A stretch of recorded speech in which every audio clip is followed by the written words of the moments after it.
তো পিএন র্যাঙ্কার্সে আবারও তোমাদের স্বাগত। তো আগের দিন আমি 10 নম্বর চ্যাপ্টারটা তোমাদের করিয়েছিলাম, যে চ্যাপ্টারটির নাম হচ্ছে মুদ্রা ও নথির পরিচিতি। আজকে তার পরের চ্যাপ্টারটি করবো, অর্থাৎ ক্লাস 2 এর 11 নম্বর চ্যাপ্টার বিবেকানন্দ সেবা, যেটা হচ্ছে টাকা পয়সা যোগ ও বিয়োগ করার পদ্ধতি। ঠিক আছে, একদমই সহজ।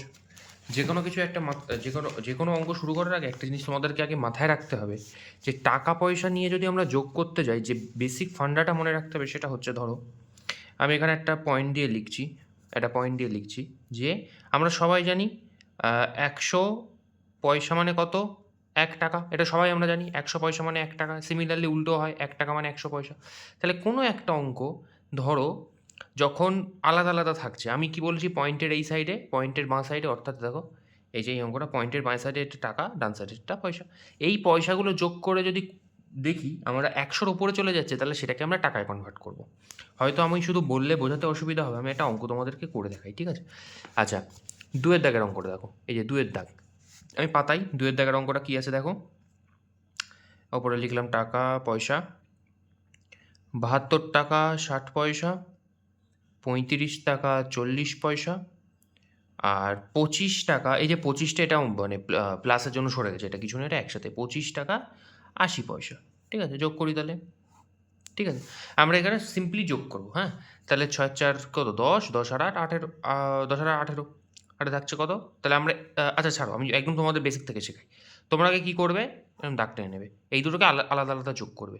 তাহলে 6 আর 4 কত, 100, আর 80, 180, 180, এইটা কি বলো তো, পয়সা। আর আমরা এটা যোগ করি, 5 আর 5 10, 10 আর 2 12, 2 হাতে থাকলো 1, 7 আর 3 10 আর 3 13, 132 টাকা ছোটো করে লিখলাম, এটা রয়েছে। এইবার তোমাদের যেটা মনে রাখতে বলেছিলাম, যে এইখানে যদি 100 পয়সার বেশি হয়ে যায়, 100 পয়সার বেশি আছে, 180 পয়সা আছে, তাহলে এই 100 পয়সাটা এখানে অ্যাড হয়ে যাবে। এবার 100 পয়সাটা পয়সার সাথে পয়সার অ্যাড হয়, টাকার সাথে টাকার অ্যাড হয়, তাই 1 টাকা অ্যাড হবে। 100 পয়সা মানে কত, এই যে 100 পয়সা মানে কত, 1 টাকা। তাহলে এখানে ফাইনাল অ্যান্সার যেটা আসবে সেটা হচ্ছে 133 টাকা আর 80 পয়সা। এটা তোমরা অতএবে লিখে দিতে পারবে, ঠিক মানে আলাদাভাবে লেখার এখানে করতেও পারো, অতএবে লিখে দিতেও পারো, বা এরকম সাইডেও করতে পারো, কোনো অসুবিধা নেই। আচ্ছা, আরেকটা অঙ্ক আমি করে দেখাই। ধরো এই 4-এর দাগের অঙ্কটা, 4-এর দাগের অঙ্কটা, 28 টাকা 40 পয়সা, 18 টাকা 20 পয়সা, 14 টাকা 20 পয়সা। তাহলে আমি আলাদা আলাদা যোগ করি, এটা দাগ টেনে নেবে এইভাবে। 4 আর 2 6 আর 2 8, 80। আর এটা দেখো, 8 দুগুণি 16, 16 আর 4 20, শূন্য হয়ে থাকলো 2, 2 3 4 6, 2 3 4 6, ঠিক করলাম তো? 4 5 6 7 8, হ্যাঁ। আর 16, 16 আর 4 2, 2 4 5 6, ঠিক আছে। এখানে দেখো, এটা ছিল কত, এটা কি ছিল, টাকা, এটা কি ছিল, পয়সা। ঠিক আছে, তাহলে এইখানে দেখো, এখানে 100-র ওপরে নেই তো, এই যে পয়সাটা, এই পয়সাটা 100-র ওপরে নেই, 80 আছে। তাহলে এখানে ফাইনাল অ্যান্সার আমাদের কি হবে, চেঞ্জ হবে না, 60 টাকা 80 পয়সা। ধরো কোনো কারণবশত, ফর এক্সাম্পল আমি ধরলাম এখানটা 120, 120 পয়সা ছিল, তাহলে 120 পয়সা 100-র থেকে বেশি, তাহলে কি হয়ে যাবে, অ্যাড হয়ে যাবে, প্লাস হয়ে যাবে কার সাথে, 60-এর সাথে। তাহলে এখানে ফাইনাল অ্যান্সারটা কি আসতো, 60, সরি ভুল করলাম, 61 টাকা 20 পয়সা। ঠিক আছে, এইভাবে তোমরা করতে পারবে। শুধু এটা মাথায় রাখবে, পয়সাটা যদি 100 অ্যাবাভ হয়ে যায়, আমরা টাকা হিসেবে যোগ করে দেবো। আচ্ছা, আগের দিনই তোমরা এই অঙ্কগুলো শিখেছিলে, যে এগুলো কিছুই না, এই যে পয়েন্টের অঙ্কগুলো। ঠিক আছে, পয়েন্টের বাঁ দিকেরটা কী বলো তো, ভুল বললাম, পয়েন্টের ডান দিকেরটা পয়সা, আর বাঁ দিকেরটা কি, টাকা। তাহলে আমি এখানে একটা তোমাদের অঙ্ক করে দেখাই, দেখি আমি অনুশীলনীতে চলে যাবো, যেগুলো বড় অঙ্ক, লেখা অঙ্ক। আচ্ছা, আমি ধরো 16 দাগেরটা দেখাই, 16 দাগেরটা। ঠিক আছে, 16 দাগটা পাতাই। টাকা আছে 190.70, মানে 190 টাকা 70 পয়সা। আবার টাকা আছে 85.29, আবার টাকা আছে 41.30। ঠিক আছে, যোগ করতে হবে, একটু দাঁড়াও, যোগ করতে হবে। ঠিক আছে, তাহলে 9 বসে গেল, 7 আর 3 কত, 10, 10 আর 2 12, 129 পয়সা হচ্ছে। একদিকে কত, 5 আর 1 6, আর 19 আর 4 23, 23 আর 8 31। এমন একটু কাছাকাছি হয়ে গেল। ঠিক আছে, দাঁড়াও, 31। ঠিক আছে, যোগ ঠিক করলাম, 5 আর 1 6, 19 আর 8, 19 আর 4 হচ্ছে 23, 23 আর 8 31। আর এদিকে 9 7 3 10 12, ঠিক আছে। তাহলে এই যে 129 হয়ে গেল, 129 100 পয়সার বেশি, তাহলে 100 পয়সা অ্যাড হয়ে যাবে।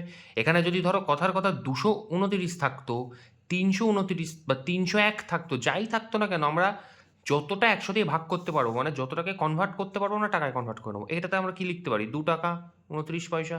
এটাকে কি লিখতে পারি? 3 টাকা 1 পয়সা, ঠিক আছে? এই জিনিসটাকে মাথায় রাখতে হবে। তাহলে এখান থেকে আমি অ্যাড করে দিই, তাহলে 317 টাকা হবে, আর এদিকে কত হবে? 29 পয়সা, ঠিক আছে? এখানে যদি 200 300 যাই হোক না কেন, 100 দিয়ে ভাগ করে টাকা পয়সায় কনভার্ট করবে, টাকাটাকে এর সাথে অ্যাড করে দেবে, পয়সাটা এখানে থাকবে। মানে এমন সংখ্যা রাখতে হবে যেটা আমরা টাকায় করতে পারবো, ঠিক আছে? এই হচ্ছে কি ব্যাপার।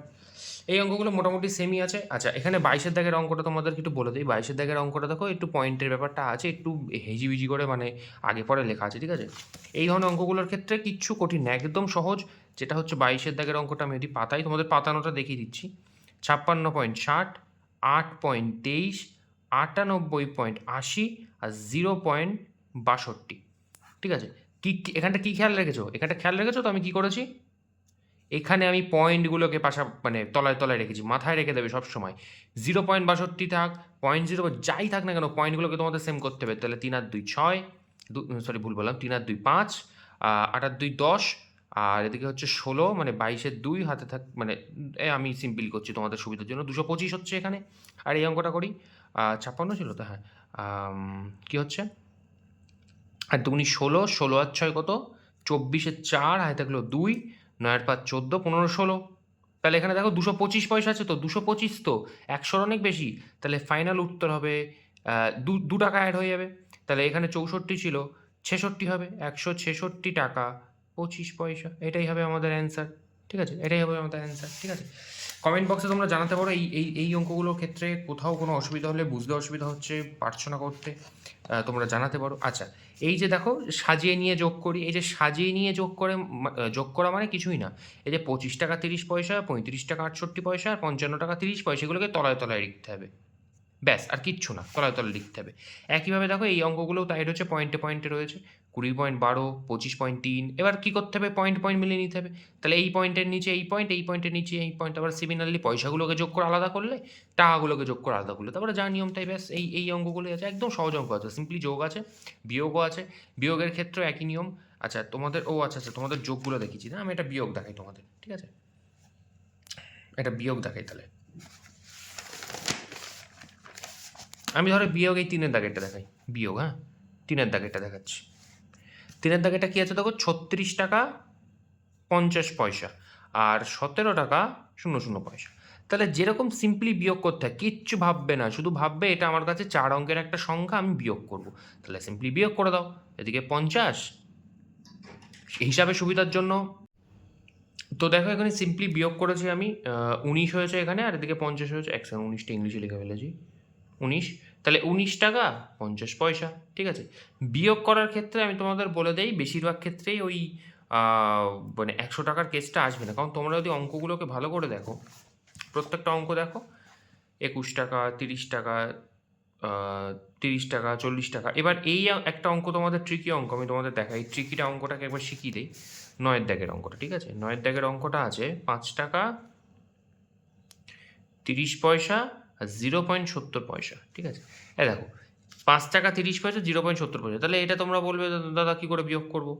তাহলে এখানটা বিয়োগ করার জন্য সিম্পলি যে নিয়মটাকে ফলো করতে হবে, তোমাদের এখানে 100 পয়সা অ্যাড করতে হবে, 100 পয়সা অ্যাড করতে হবে। তাহলে পুরো অঙ্কটা কী হয়ে দাঁড়াবে? 4 টাকা 130 পয়সা আর 0.70 পয়সা। তাহলে এই 70 পয়সা আবার এখান থেকে বিয়োগ করতে পারবে, কত হবে? 60, আর এটা হবে 4।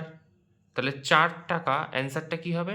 4 টাকা 60 পয়সা, ঠিক আছে? তাহলে মাথায় রেখে দেবে। তাহলে যখন দেখবে ওপরটা ছোট, যেমন আরেকটা অঙ্ক এখানটা রয়েছে দেখো, 85.40, 85.40, 35.30। তাহলে 85 থেকে এখানে 40 30 আছে, অসুবিধা হবে না, 10 করে নিতে পারবে। সাপোজ 30 যদি ওপরে থাকতো, তাহলে কী করতে? 85 44 130 হয়ে যেত, আর এটা 35 40 থাকতো, ঠিক আছে? মানে কি, বিয়োগ করতে গেলে 100 অ্যাড করে দিতে হবে। এই অঙ্কগুলোই আছে সিম্পলি। এবার আমি তোমাদের বড় অঙ্কে চলে যাই। অঙ্কগুলো একদমই সহজ, কোনো কঠিন অঙ্ক না। আমি পরে তোমাদের করাচ্ছি। দেখো ফার্স্ট অঙ্কটা দেখো, অপুর দোকান থেকে 7 টাকা 40 পয়সার চাল, 5 টাকা 38 পয়সার ডাল, 3 টাকা 40 পয়সা ময়দা কিনলো। অপুর মোট কত টাকা খরচ হলো? তাহলে এখানটা কিচ্ছু না, অঙ্কটা আমরা সিম্পলি আমরা করে দেবো একের দাগের অঙ্ক। 7 টাকা 85 পয়সা, 5 টাকা 38 পয়সা, আর হচ্ছে কত 3 টাকা 40 পয়সা। তাহলে আমরা সিম্পলি যোগ করে দিতে হবে অঙ্কটায়। তাহলে 8 8 আর 5 কত 13, 3 হাতে থাকলো 1, 4 আর 4 8, 8 আর 3 আর 1 4, তাহলে কত হচ্ছে 12, 123, আর এদিকে কত হচ্ছে 7 3 10 আর 15। তাহলে এখানে দেখো 15 টাকা 123 পয়সা হচ্ছে। তাহলে এর ফাইনাল উত্তরটা কি হবে? এর ফাইনাল উত্তরটা কি হবে? 16 টাকা 23 পয়সা। ঠিক আছে, এটাই হচ্ছে অ্যান্সার। আচ্ছা, এবার আমি চলে আসি দুয়ের দাগের অঙ্কটা দেখো। প্রদীপ 1 টাকা নিয়ে দোকানে গিয়েছে, 80 পয়সা লজেন্স কিনলো, প্রদীপের কাছে কত পয়সা রইল? আচ্ছা, এই অঙ্কটা খুব ট্রিকি অঙ্ক, খুবই সুন্দর একটা অঙ্ক। 1 টাকা নিয়ে সে কোথায় গেল? মার্কেটে গেল। ঠিক আছে, কোথায় মার্কেট বললো না, না সরি, দোকানে গেছে। দোকানে গিয়ে কী করেছে? 80 পয়সা একটা লজেন্স কিনেছে। তাহলে এবার তোমাদের প্রশ্ন হবে যে দাদা টাকা থেকে পয়সা আমরা কি করে বিয়োগ করব? কিচ্ছু না, হয় তোমরা 80 পয়সা থেকে টাকায় কনভার্ট করবে, না 1 টাকাটাকে পয়সায় কনভার্ট করবে। কিন্তু এখানে সিম্পল কি কোনটা? 1 টাকাটাকে পয়সায় করা। তাহলে 1 টাকা মানে কত? 100 পয়সা, আর 80 পয়সা বিয়োগ করে দাও, অ্যান্সার হচ্ছে কত? 20 পয়সা। এটাই অ্যান্সার, 2 নম্বর অঙ্কের এটাই অ্যান্সার। ঠিক আছে, আচ্ছা তিনের দাগের অঙ্কটা দেখো। তিনের দাগের অঙ্কটা কী আছে? তোমার 20 টাকা, এই টাকা আগে থাকুক টাকা পরে থাকুক কোনো ম্যাটার করে না। ঠিক আছে, তোমার 20 টাকা 50 পয়সা, এক সেকেন্ড দাঁড়াও। তোমরা 20 টাকা 50 পয়সা, তোমার দাদা 30 টাকা 40 পয়সা, তোমার দিদির 25 পয়সা আছে, তিনজনের মিনিমাম কত টাকা আছে? তাহলে এটা সিম্পলি যোগ করে দেবে একই নিয়মে, আমি আর করলাম না অঙ্কটা।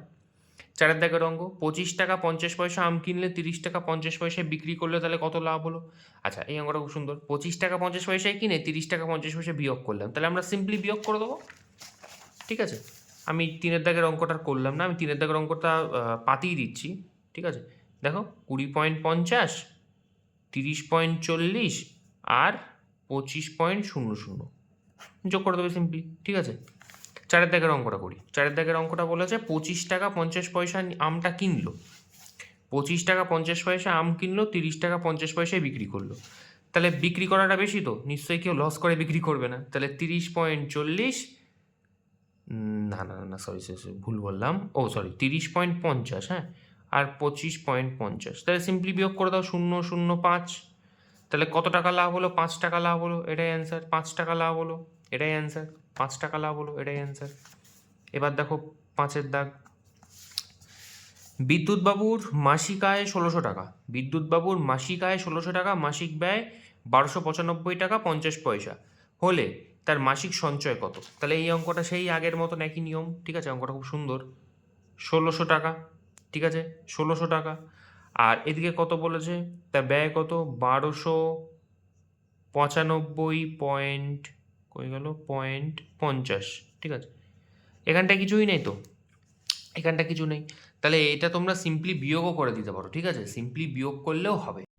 তাহলে সিম্পলি বিয়োগ করলে কি আসবে? সিম্পলি বিয়োগ করে দাও। সিম্পলি বিয়োগ করলে 5 5 9, দাঁড়াও, 4 3 0। ঠিক আছে, এটা 4। তাহলে এই যে এইটা রয়েছে, তাহলে এখানে পয়েন্টে মানে পয়েন্টের নিচে বসে যাবে। তাহলে কত সাশ্রয় হলো? 308 টাকা আর 50 পয়সা। ঠিক আছে, এটাই হচ্ছে অ্যান্সার। আচ্ছা, 6 দাগের অঙ্কটা দেখো। 6 দাগের অঙ্কটা বলেছে একজন ব্যক্তির খরচ মুদির দোকানে 60 টাকা 80 পয়সা, ধোপা 8 টাকা 40 পয়সা, বাজার 90 টাকা 50 পয়সা, আর কাগজওয়ালা 20 টাকা 50 পয়সা। তাহলে ওই লোকের মাসিক মানে খরচ কত? তাহলে এই যে খরচগুলো হচ্ছে, এখানে তো আয়ের কথা বলিনি, সরি তোমরা দেখতে পাচ্ছ না, না? আচ্ছা, এই খরচগুলোকে যোগ করে দিলেই হয়ে গেল। তাহলে এত টাকা খরচ হয়, এটা সিম্পল অঙ্ক, কোনো কিছু ট্রিকি কিছু নেই। তাহলে এখানটা আমি শুধু পাতিয়ে দিচ্ছি। তাহলে এক ব্যক্তির মাসিক খরচ মুদির দোকানে কত? কই গেল, মুদির দোকানে 60 টাকা 80 পয়সা, 8 টাকা 40 পয়সা হচ্ছে ধোপা, বাজার হচ্ছে 90 টাকা 50 পয়সা, আর কাগজওয়ালা 20 টাকা 50 পয়সা। এটাকে তোমরা সিম্পলি যোগ করে টাকা পয়সা একই নিয়মে কনভার্ট করে দেবে, কোনো কঠিন কিছু নেই। আমি 7 দাগ করি এবার। একজন শ্রমিক প্রথম দিন 22 টাকা পেল, দ্বিতীয় দিন 25 টাকা 50 পয়সা পেল। সেই টাকা সে প্রথম দিন 10 টাকা ও দ্বিতীয় দিন এত টাকা খরচ করলো। এখন তার কাছে মোট কত টাকা আছে? এই অঙ্কটা আমি তোমাদের করে দেখাই। তাহলে প্রথম দিন সে কত টাকা পেলো? একটা হচ্ছে 22 টাকা, 22 টাকা পেলো প্রথম দিন, দ্বিতীয় দিন পেলো 25 টাকা 50 পয়সা। তাহলে আমি যোগ করে দিই, 50 50, 5 6 7 4, তাহলে 47 টাকা 50 পয়সা সে পেলো টোটাল। আর সে খরচ করলো কত টাকা? সে খরচ করলো প্রথম দিন 10 টাকা 50 পয়সা, দ্বিতীয় দিন 18 টাকা খরচ করলো। ঠিক আছে, প্রথম দিন 10 টাকা, দ্বিতীয় দিন 18 টাকা। তাহলে আমি খরচগুলোকে একসাথে যোগ করে নিই। সে খরচ করলো কত টাকা? 10 টাকা 50 পয়সা আর 18 টাকা 18 টাকা। তাহলে এই দুটোকে আমি যোগ করে দিই, আবার খরচগুলোকে যোগ করে দিই। ঠিক আছে, তাহলে এই হচ্ছে আমার অ্যান্সার। ঠিক আছে, তাহলে সে আয় করেছে এত টাকা আর সে ব্যয় করেছে দুদিনে এত টাকা। তাহলে তার কাছে এখন কত জমলো? তাহলে এই দুটোকে আমরা বিয়োগ করে দিই, সিম্পলি বিয়োগ হয়ে যাবে। 59 টাকা 00 পয়সা। তাহলে 59 টাকা পয়সার তো কোনো ভ্যালু নেই, 59 টাকা। এই হচ্ছে তার অ্যান্সার। মানে আমি কি করলাম? দুদিনের যে আয়টা হয়েছে যোগ করে নিলাম, দুদিনের ব্যয়টা হয়েছে যোগ করে নিলাম। তাহলে আয় বিয়োগ ব্যয় সমান সমান সঞ্চয়। তাহলে সেটাকে আমরা করেছি। আচ্ছা, আর আমাদের দুটো অঙ্ক বাকি। দেখো 8-এর দাগের অঙ্ক। 8-এর দাগ বলেছে যে রামবাবু প্রথম মাসে যা আয় করে দ্বিতীয় মাসে তার থেকে 50 টাকা বেশি আয় করে। তাহলে প্রথম মাসে যদি এত টাকা আয় হলে 2 মাসের আয় কত? তাহলে প্রথম মাসে দেখো, এই অঙ্কটা খুবই সুন্দর অঙ্ক একটা। বলেছে প্রথম মাসে রামবাবু প্রথম মাসে যা আয় করে দ্বিতীয় মাসে তার থেকে 50 টাকা বেশি আয় করে। তাহলে প্রথম মাসে আয় করে এত টাকা। তাহলে প্রথম মাসে সে আয় করে এত টাকা তো, ঠিক আছে। দ্বিতীয় মাসে কত আয় করে? প্লাস 50 টাকা। আবার 50 টাকা বলেছে তো, হ্যাঁ 50 টাকা। তাহলে এটা প্রথম মাসের আয়, ফার্স্ট মান্থ। আর এটা দ্বিতীয় মাসের আয়। দ্বিতীয় মাসের আয় কত হচ্ছে? 8 7 5 50। এটা হচ্ছে কি সেকেন্ড মান্থ, দ্বিতীয় মাসের আয়। এবার তাহলে বলেছে কি সে 2 মাসে কত আয় করে। তাহলে আমরা সিম্পলি যোগ করে দেবো এইভাবে, 8 7 5 মানে 875 টাকা 50 পয়সা আর 825 টাকা 50 পয়সা। তাহলে আমরা যোগ করে দিই, 0 0 হাতে থাকলো 1, 25 আর 5 আর 5 10 আর 11 1 হাতে থাকলো 1, 7 8 9 0 হাতে থাকলো 1 আর 16 16 আর 1 17। ঠিক আছে, তাহলে এখানটায় এই হলো, এখানটা দাঁড়া, এটা কিন্তু 1, হ্যাঁ এটা 1। তাহলে তার টোটাল আয় কত হলো? 1701 টাকা। কারণ এখানে পয়েন্ট বসাবে, পয়েন্ট কোনো ভ্যালু নেই জিরোর পরে। তাহলে 1701 টাকা, এটাই হচ্ছে অ্যান্সার আমাদের। আর লাস্ট অঙ্ক দেখো 9-এর দাগ। তুমি 100 টাকা নিয়ে বাজারে গেলে 25 টাকা 20 টাকা 25 পয়সা মাছ, 17 টাকা 75 পয়সা ডিম কিনলে। এখন তোমার কাছে কত টাকা রইলো? তাহলে 100 টাকা নিয়ে গিয়েছিলাম, আমি সিম্পলি দুটোকে আগে যোগ করে দেবো। ঠিক আছে, আমি 100 টাকা নিয়ে গিয়েছিলাম, আমি 20 টাকা 25 পয়সা ব্যয় করলাম, আবার 15 টাকা 75 পয়সা ব্যয় করলাম। ঠিক আছে, তাহলে 5 5 10 0 হাতে গেলো 1, 7 8 9 10 0 হাতে গেলো 1, 5 আর 1 6 আর 1 3। ঠিক আছে, এই হচ্ছে আমাদের অ্যান্সার হবে। এটা হচ্ছে কি হয়েছে? এটা ব্যয় হয়েছে। তাহলে এবার আমি কি করব? এটা যেহেতু টাকাতেই আছে, আমি 100 টাকা থেকে 36 টাকা বিয়োগ করে দেবো। তাহলে 100 টাকা থেকে যদি 36 টাকা বিয়োগ করে দেই, তাহলে আমাদের কত অ্যান্সার হয়? তাহলে আমরা যদি 100 টাকা থেকে এটাকে বিয়োগ করে দিই, তাহলে কত আসছে দেখো, 64। ঠিক আছে, 64 68 টাকা। তাহলে 68 টাকায় অ্যান্সার। ঠিক আছে, আজকে তাহলে আমরা খুব সহজেই এই চ্যাপ্টারটিকে কমপ্লিট করে নিতে পারলাম, যেটা হচ্ছে আমাদের কি টাকা পয়সা যোগ বিয়োগ করার পদ্ধতি। ঠিক আছে, টাকা পয়সা যোগ বিয়োগ করার পদ্ধতি। কোনো রকম কোনো সমস্যা হলে তোমরা কমেন্ট বক্সে জানিও। আর দেখা হচ্ছে তোমাদের সাথে পরের ভিডিওতে। ততক্ষণের জন্য টাটা।